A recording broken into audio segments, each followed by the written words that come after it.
این جلسه از آموزش های نینوازی، تمرین 42 و 43 از کتاب کیل نجات. تا ادامه ویدیو با ما همراه باشید.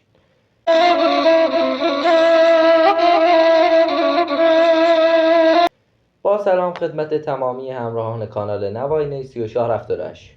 دوستان بالاخره رسیدیم به 20مین جلسه از آموزش های نینوازی.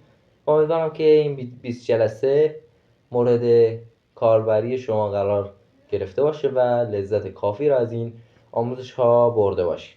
خب دوستان، تمرین 42 و 43 یکی از مهمترین تمرین هاست. به شخصه میگم که این تمرین ها بسته بر صدای اوج و قیس شماست. این صداها رو باید شما بتونید به هم وصل کنید. یعنی چی؟ متوجه میشید به صورت کاملا نوت و با اصولی که این کتاب در اختیار ما قرار داده تا ما بتونیم صدای اوجمون رو به قیسمون راحت‌تر وصل کنیم و برعکس، که این یکی از اصولات نینوازی است که باید به درستی انجام شود. خب دوستان، میریم سراغ تمرین 42. دوستان عکس این صفحه اینجا میاد. اگه کتابو ندارید میتونید برید کانال تلگرام ها هست، میتونید برید تماشا کنید، عکس رو دانلود کنید. خب وصل صدای اوج به صدای قیس 4/4 هست تمرین 42 و باید 4 ضرب در هر میزان بزنیم که اینا قبلا گفتیم.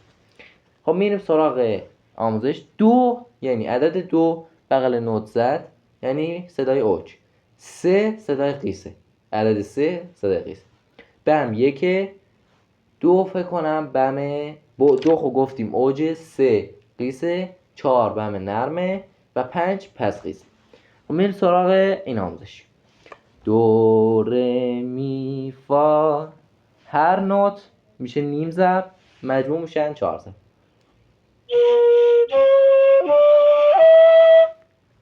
با توجه داشته باشید که با نوت با صدای اوج باید زده شد.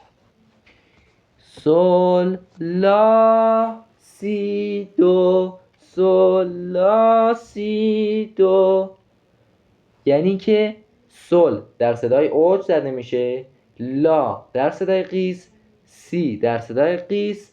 سی ها اینجا نگفته بیمول بگیرید یعنی نصفه بگیرید، پس سی باید کرم باشه. دو هم هست، بریم بزنیم.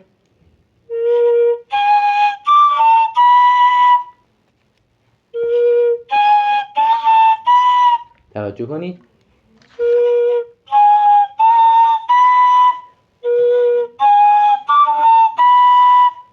اینم به همین سرعت میزان قبلی است. می دو می ره ره می دو سی لا دو فا می ره دو دو می سول دو. خب من تا چند میزان رو گفتم، میریم میزان بعد. گفتیم که دو می ره ره ره دوتا میخوره، ره ره می ره می می ره ره می می ره ره می دو سی لا سول سول اوج، فا می ره دو دو می سول دو می سول دو دوی قیس.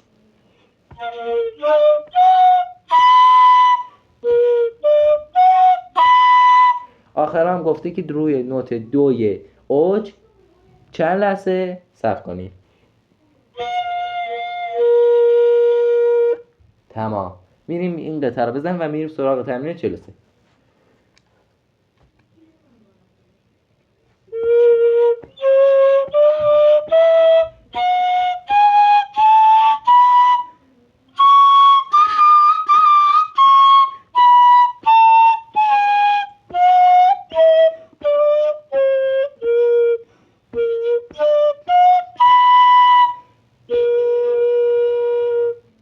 اینم بود از تمرین 42.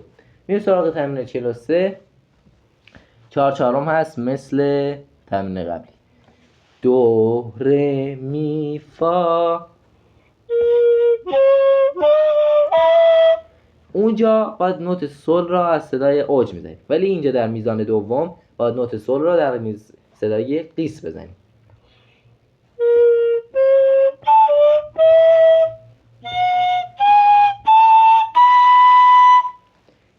سل سل لا سی دو.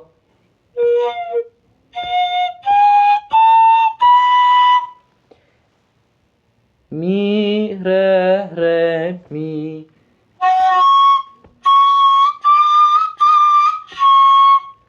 دو سی لا سل.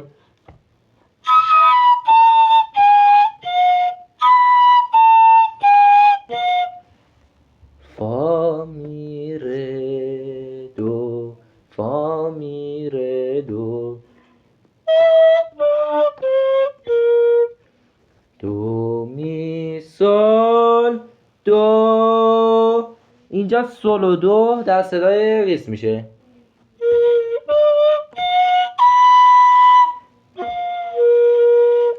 دوستان میریم برای اجرای این قطعه. لطفا خوب توجه کنید به وصل های صدای اوج و قیس که دچار مشکل نشید.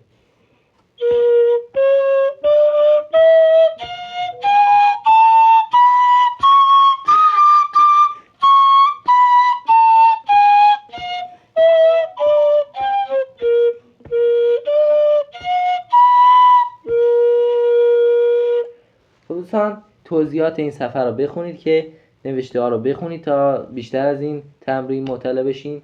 خب دوستان ممنون که این ویدیو رو تماشا کردین. امیدوارم که از این آموزش به خوبی لذت برده باشین و ممنون میشم برای حمایت از ما کانال سابسکرایب کنید و کانال تلگرامی هم دنبال کنید. ویدیو رو تا آخر ببینید و کانال هم سابسکرایب کنید. دم شما گرم.